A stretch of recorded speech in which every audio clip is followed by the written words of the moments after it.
Alright, with my wildlife duties more or less complete for the morning, I have decided to come out here and spend a little bit of time at Sspopiikimi before something else erupts. And maybe just an hour or two walking around.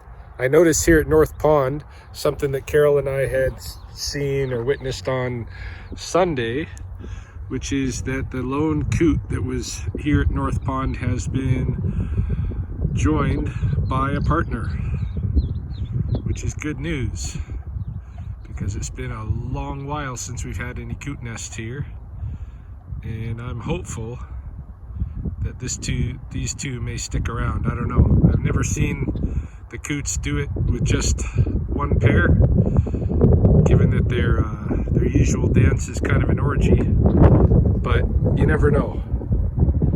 We'll find out. Pretty crowded here, people-wise. There's no rain anymore and skies are bluing up, so all the folks are starting to COVID retreat out to the parks.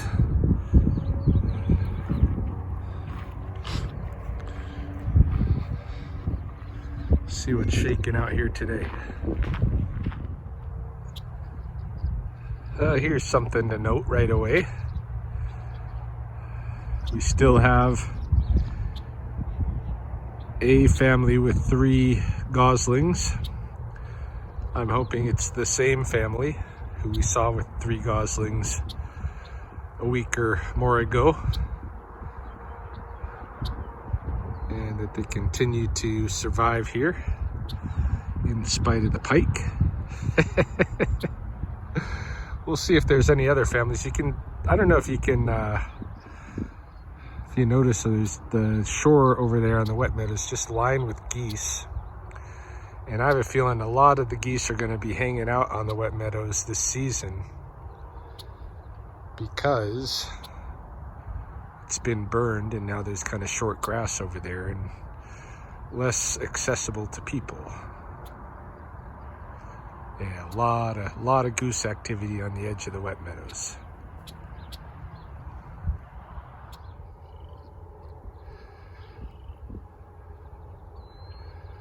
The beaver flotilla is full, not quite as full, but full once again with turtles. There's a frog croaking in the background, at least one. And I don't know if you can see, but there is a redhead duck couple hanging out on the flotilla as well. Not hearing any of the yellowhead blackbirds who were here on Sunday when Carol and I were here for our walk and talk, and that was the last visit I'd had. So I don't know if the yellowheads have ditched or what. We'll see as we continue around. Still got this one incubating mom on the tiny island in the wide South Pool, and I believe we have a family with goslings coming up here, and I don't know if this is our 3 gosling family and the other one's new. I haven't counted how many we have over here, but pretty sure I saw one with this couple. Oh yes, there's goslings there.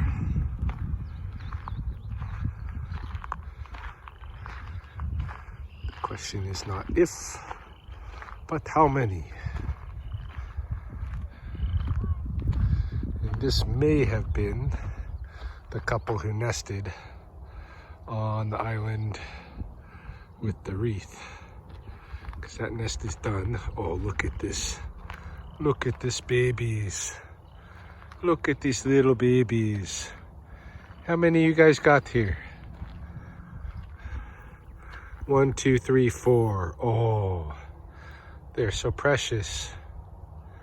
Look at that.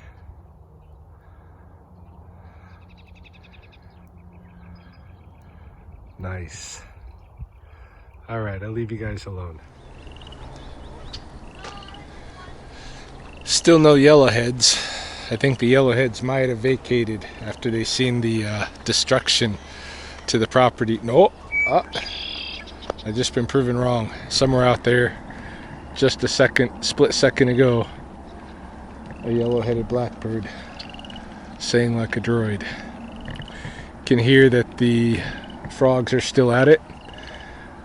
I haven't seen them as yet, but on Sunday, Carol and I saw both the goldeneye couple who'd been here since winter and a bufflehead couple who looked like they were stopping over. And I just seen a kid back there in a raccoon skin Davy Crockett style hat. I haven't seen that in a long time. But sure enough, and they were yelling names at each other, the kids, like, Isaiah! So,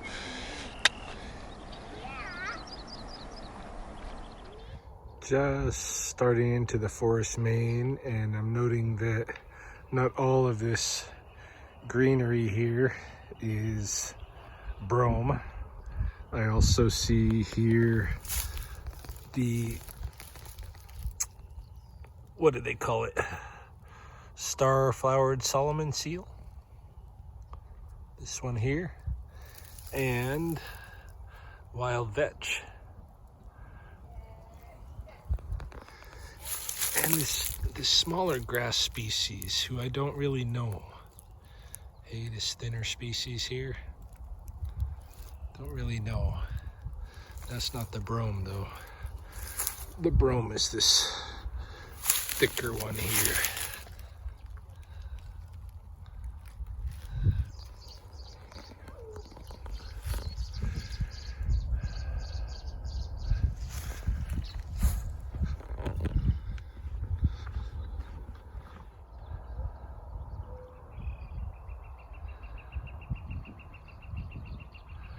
It's a goose couple with 4 goslings moving through the wet meadows toward me, and I think they're probably the same couple who we met just across the way earlier.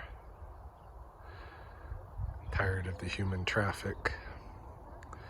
I was gonna say it was strange walking on the wet meadows here to not encounter any asparagus shoots by this point.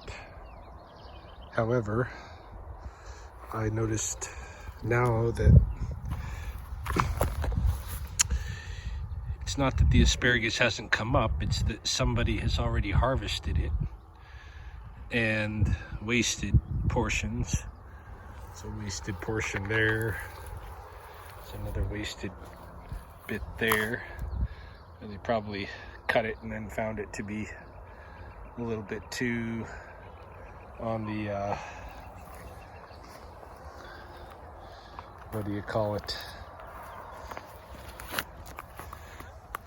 stringy side, fibrous, that's the word I'm looking for. Here's a shoot that's already branched that at least might go to seed, but this has been, you know, this is over harvest. Hey, somebody's come along here and take every single shoot that's decent here, and that's messed up.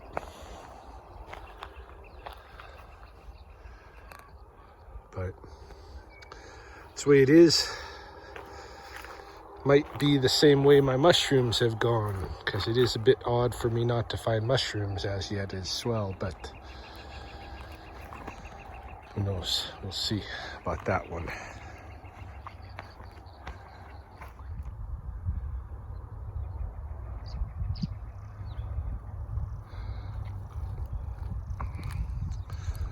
The bulrush thicket of the wet meadows, scorched to death.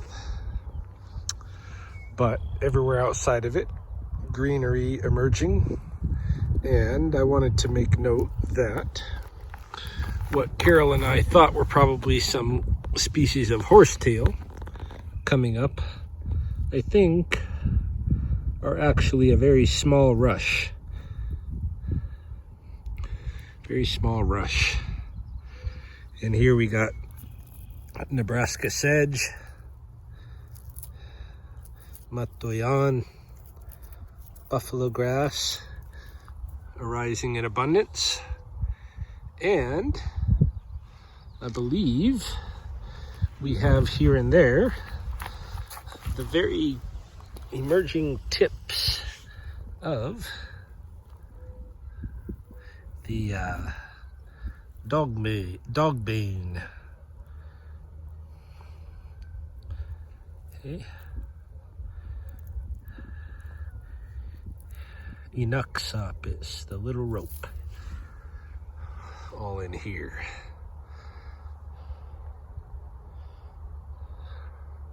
Along with it looks like some thistle, probably Canada thistle. We will find out soon enough.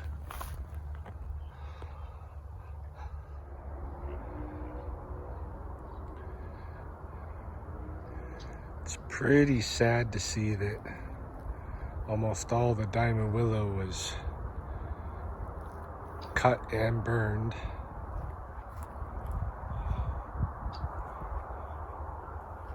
Yeah, all the diamond willow patches just burned. Looks like at their base, and then there are these discard. These must have been cut by the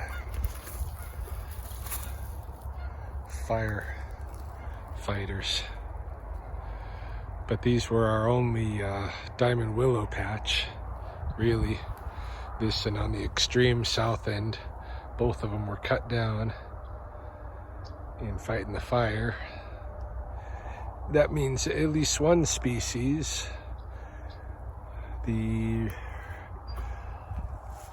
yellow-bellied sapsucker, are not going to be nesting here again this year. Highly unlikely, anyway. On a more positive note, I wondered whether these thatching ants, the black thatching ants in the forest, had survived the blaze, which went right around their,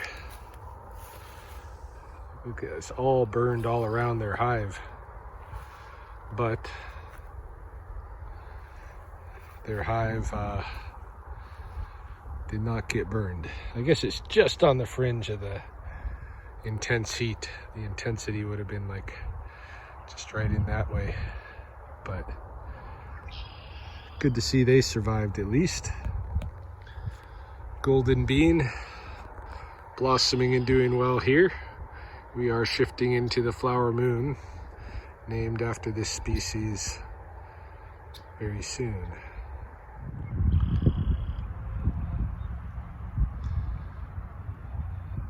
Gotta love it on a day like this when the water's so clear, no wind. You can just see the different plant communities in there. Got this kind of very green plant, and then on its outskirts are these red plants. I think the green is probably milfoil. The red, I'm not sure. And then you can see all these little zigzags and tunnels and stuff in there, which I think are perhaps fish roots, pike roots through there. You can see the beaver channel is like really obvious. Big channel that goes right up the middle. But what are these little roots? I don't think they're muskrat. I suspect they're the pike. Anyway, pretty cool to be able to get a gaze underwater. And I feel like I've had my battery boost. Got other things to do, and it's getting late in the day. It's almost 5 o'clock in the PM already, if you believe it or not. So I am going to move out from here, go set my last trap and probably head home.